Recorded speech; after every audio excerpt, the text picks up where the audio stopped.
कहते हैं कि पूर्णिमा की रात में चांद की रोशनी पूरी दुनिया को उजाले से भर देती है। हर कोना चांदी जैसी चमक से नहा उठता है और अंधेरे का नामो निशान तक नहीं रहता। लेकिन उस रात काली घाटी में कुछ अलग ही था। आसमान में पूरा गोल चांद तो था, पर उसकी रोशनी जैसे कहीं गुम हो गई थी। पूरी घाटी पर घना और डरावना अंधेरा छाया हुआ था, मानो रोशनी को किसी अनदेखी ताकत ने निगल लिया हो। हवा भी अजीब तरह से सन्नाटे में डूबी थी। अर्जुन, सभी गांव वालों को तुमने सतर्क कर दिया है ना? याद रखना, आज रात गांव का कोई भी आदमी घर के बाहर नहीं भटकना चाहिए। हाँ काका, हमने सभी गांव वालों को सतर्क कर दिया है। कोई भी आज भूल कर भी अपने घर से बाहर नहीं निकलेगा। आप बेफिक्र रहिए काका।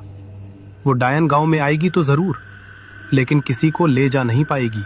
अरे अर्जुन, शायद तुम्हें पता नहीं है, वो डायन लोगों को रात के अंधेरे में अपने छलावे में फंसाती है, और जब तक तुम्हें उसके छलावे का पता चलता है तब तक बहुत देर हो चुकी होती है। इसीलिए गांव वालों को सतर्क करना बहुत जरूरी है। ठीक है काका, हम गांव वालों को अच्छी तरह से सतर्क कर देंगे कि कोई भी रात में बिल्कुल भी बाहर ना निकले। और सुनो, ये सब रात के 9 बजे से पहले होना चाहिए, क्योंकि 9 बजे के बाद उस डायन की आहट गांव में आने लगती है और गांव में सभी घरों के आगे दीपक जले रहने चाहिए। आप चिंता मत कीजिए काका, वो डायन हमारे गांव में ना आए। इसीलिए आज पुजारी जी ने गांव के चारों तरफ एक रेखा खींची है, जिससे वो डायन गांव में नहीं घुस पाएगी। अरे सोमेश, वो डायन ऐसे ही किसी गांव का पीछा नहीं छोड़ती है। कहते हैं डायन की आंखों में अगर कोई गांव आ जाए तो वो आसानी से उसका पीछा नहीं छोड़ती है, और मुझे पूरा विश्वास है वो डायन आज गांव में जरूर आएगी। काका के इतना समझाने के बाद अर्जुन और सोमेश निकल जाते हैं गांव की ओर। रात की खामोशी और गहरी हो गई थी। काका के चेहरे पर साफ साफ डर झलक रहा था। उसकी बेचैनी ये बता रही थी कि वो डायन गांव में जरूर आएगी। गांव के एक पुराने घर में आर्यन और विशाल अपनी दादी के साथ बैठे थे। लालटेन की लौ कांप रही थी, जैसे उसे भी किसी अनजानी मौजूदगी का एहसास हो रहा हो। आर्यन, सभी तरफ के दरवाजे अच्छे से बंद करना। आज की रात हवा भी ठीक नहीं लग रही है। तभी आर्यन की दादी माँ बोलती है, मैंने अपनी आंखों से देखा है, पूनम की रात जो बाहर मिला वो कभी वापस नहीं आया। दादी, वो कौन ले जाता है? डायन। पूनम की काली रात में वो गांव में घूमती है। उसकी आवाज में माँ जैसी मिठास होती है और चेहरा बिल्कुल आम औरत जैसा ही होता है। पर दादी, लोग पहचानते कैसे नहीं? क्योंकि वो सामने से इंसान ही दिखती है, बल्कि वो इंसानों की तरह ही बात करती है। वो लोगों को अपने चलावे में फंसाती है और फिर वो तुम्हें अपने साथ उस गहरे अंधेरे में ले जाती है, जहां से लौटना हर किसी की बस की बात नहीं है। क्या दादी, ये डायन वायन सब कहानी है। आज के जमाने में ये सब कौन मानता है? और वैसे भी ये सब अंधविश्वासी तो हैं। गांव के लोग ही इन चीजों पर विश्वास करते हैं, हमारे जैसे पढ़े लिखे नहीं। बेटा, हर कहानी छोटी नहीं होती है। कुछ कहानियां आंखों देखी होती हैं, और मैंने अपनी आंखों से गांव के लोगों को गायब होते देखा था। जिसने भी पूर्णिमा की इस काली रात में घर के बाहर कदम रखा, वो गांव वालों को दोबारा नहीं दिखा। अरे दादी, ये भी तो हो सकता है कि वो किसी दूसरी वजह से गांव छोड़ के चले गए हों। जरूरी थोड़ी ना है कि उनको उस डायन ने ही मारा हो। ठीक है बेटा, लेकिन याद रखना, भूल कर भी आज रात अपने कमरे का दरवाजा मत खोलना। चाहे कोई भी तुम्हें मदद के लिए बुलाए, बिल्कुल भी मत जाना। मैं फिर से बोल रही हूँ, कोई भी मदद के लिए बुलाए तो बिल्कुल भी मत जाना। क्या दादी, आप भी हर जगह अपनी कहानियां लेकर बैठ जाते हो। मैं जा रहा हूं अब सोने के लिए। आर्यन को इन बातों पर विश्वास नहीं था, लेकिन आज रात आर्यन के साथ कुछ ऐसा होने वाला था जो वो कभी भूल नहीं पाएगा। गांव के पुजारी की चेतावनी के बाद सभी गांव वाले अपने अपने घरों के आगे दीपक जला रहे थे। तभी निखिल बोला, काका, आज हवा कुछ ज्यादा ही भारी लग रही है, जैसे गांव सांस रोके बैठा हो। काका ने एक लंबी सांस लेकर बोला, जब हवा बिना वजह चलने लगे ना बेटा, समझ लेना कुछ आ रहा होता है। पर काका, लोग कह रहे हैं कि आज रात उस डायन का साया फिर से दिखेगा। लोग नहीं कहते हैं, जिन्होंने उसे देखा है वही कहते हैं, और जहां तक मुझे लगता है वो डायन जरूर आएगी। काका सच बताओ, पिछली बार जो आदमी उस रात अपने घर से बाहर निकला था वो फिर लौटा क्यों नहीं? क्योंकि उस रात वो आदमी उस डायन के छलावे में फंस गया था बेटा, और जब तक उसे पता चला कि ये छलावा है तब तक बहुत देर हो चुकी थी। इसीलिए उसके बाद उस आदमी को गांव में कभी नहीं देखा गया। मतलब काका, तो ये बात सच है कि वो डायन पहले सिर्फ आवाज बनकर आती है? दीनू काका ने थोड़ी देर रुककर डरती हुई आवाज में बोला। पहले आवाज, फिर पैरों की आहट, और जब सिर्फ सांसें सुनाई दें तब समझ लेना वो बिल्कुल पास है। दीनू काका की यह बात सुन निखिल और सुमित के चेहरे पर अब एक डर छा गया था। तभी हम देखते हैं कि गांव के पुजारी उस रास्ते से गुजर रहे थे। निखिल, सुमित और दीनू ध्यान से सुनो, क्योंकि आज रात ये बात सिर्फ बात नहीं है, आखिरी चेतावनी है। और सुनो, रात 9 बजे के बाद एक भी दरवाजा नहीं खुलेगा, चाहे अंधेरा चीखे, चाहे हवा तुम्हारा नाम पुकारे। अगर तुम्हारी माँ भी दरवाजे के बाहर खड़ी हो तो मत खोलना। अगर तुम्हारी पत्नी रोती हुई बुलाए तो मत जाना। लेकिन क्यों पुजारी जी? अगर हमारी माँ और पत्नी हमें मदद के लिए पुकारे और हम न जाएं? क्योंकि जो आवाज तुम सुनोगे वो उनकी नहीं होगी, वो उसकी होगी।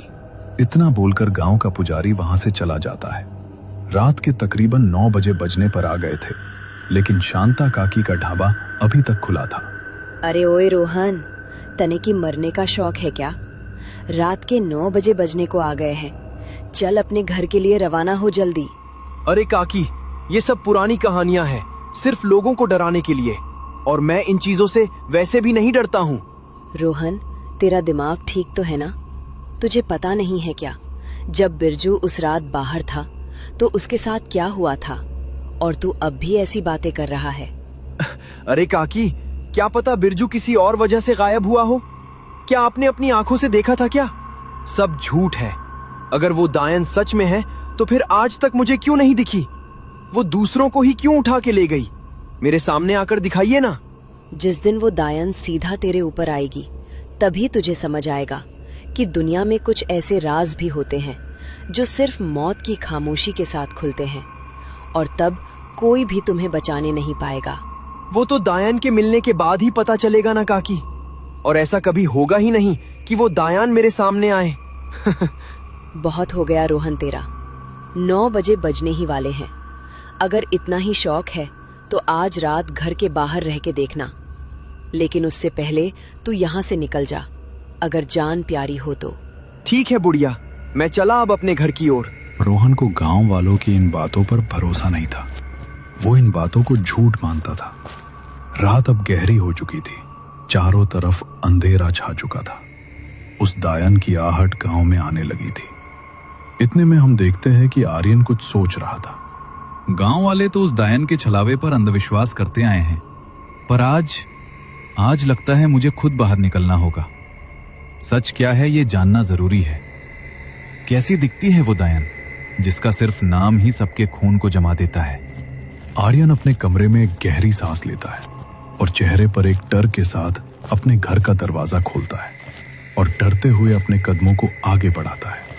तभी बाहर की हवा हल्की सी चीख की तरह गूंजती है, जिससे आर्यन डर जाता है। आर्यन देखता है गांव बिल्कुल शांत पड़ा है, मानो जैसे किसी का इंतजार कर रहा हो। चारों तरफ घना काला अंधेरा फैला हुआ था। ये देखकर आर्यन बोला, कुछ तो अजीब लग रहा है आज की रात, लेकिन गांव तो बिल्कुल शांत है और यहां तो मुझे कोई भी दायन वायन नहीं दिख रही है। सच में गांव वाले सिर्फ अंधविश्वास में ही जी रहे हैं। दायन सिर्फ गांव वालों का भ्रम है। अगर दायन सच में होती तो मैं तो बाहर ही खड़ा हूं घर के। अभी तक मुझे क्यों नहीं दिखी? इतने में अचानक से एक ठंडी हवा के साथ एक आवाज आर्यन के कानों तक आती है। आर्यन, आर्यन। इस आवाज को सुन आर्यन सहम जाता है। उसके हाथ पैर डर के मारे कांपने लगे थे।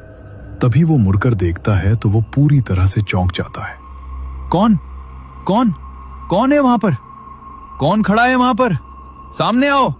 उसके सामने उस बरगद के पेड़ के नीचे एक औरत खड़ी थी, बिल्कुल शांत। मुझे नहीं पहचाना आर्यन? ध्यान से देखो, मैं वही हूँ जिसका तुम इंतजार कर रहे थे। अरे ये तो माँ खड़ी है। इतनी रात में माँ यहाँ क्या कर रही है? और माँ तो मुझे घर के बाहर निकलने से मना बोल रही थी और खुद यहाँ बाहर खड़ी है। ये अजीब नहीं है कुछ? आर्यन धीरे धीरे उसकी माँ की तरफ कदम बढ़ाने लग जाता है, लेकिन उसके मन में बहुत सारे सवाल उठ रहे थे। अरे माँ, तुम यहाँ क्या कर रही हो? तुम तो मुझे कह रही थी कि आज रात घर से बाहर निकलना खतरे से खाली नहीं है, लेकिन तुम तो यहाँ बाहर खड़ी हो। मुझे कुछ समझ नहीं आ रहा है माँ। आर्यन, मैंने कब कहा था कि तुम घर के अंदर ही रहो? मैं तो कब से यहीं खड़ी हूँ, तुम्हारा इंतजार कर रही हूँ। तुमने आने में बड़ी देर लगा दी आर्यन। लेकिन माँ, तुम मेरा यहाँ इंतजार क्यों कर रही हो? इतनी रात में यहाँ इस बरगद के पेड़ के नीचे? तुमने ही तो बुलाया था मुझे आर्यन। तुम्ही ने तो बोला था ना कि दायन वायन सब अंधविश्वास होता है। भूल गए हो क्या? ये बात सुन आर्यन के पैरों तले जमीन खिसक गई। आर्यन के शरीर में एक अजीब सी कंपन दौड़ गई, मानो आर्यन वहीं जम सा गया हो। तभी पीछे से एक भारी आवाज आर्यन को पुकारते हुए बोली, पीछे हटो आर्यन, वो तुम्हारी माँ नहीं है, बल्कि वो दायन का छलावा है तुम्हें फंसाने के लिए। जल्दी वहां से पीछे हटो। ये आवाज किसी और की नहीं थी, बल्कि गांव के पुजारी की थी। वो अपने हाथ में त्रिशूल लेकर खड़े थे। उनकी आंखों में एक अलग तरह का तेज चमक रहा था। तभी हम देखते हैं कि वो औरत अब दायन का रूप ले चुकी थी। मतलब आर्यन एक छलावे में फंसने वाला था। मैं वापस आऊंगी, मैं वापस जरूर आऊंगी, किसी को नहीं छोड़ूंगी। तुम सब मरोगे, तुम सब मरोगे। मैं वापस जरूर आऊंगी।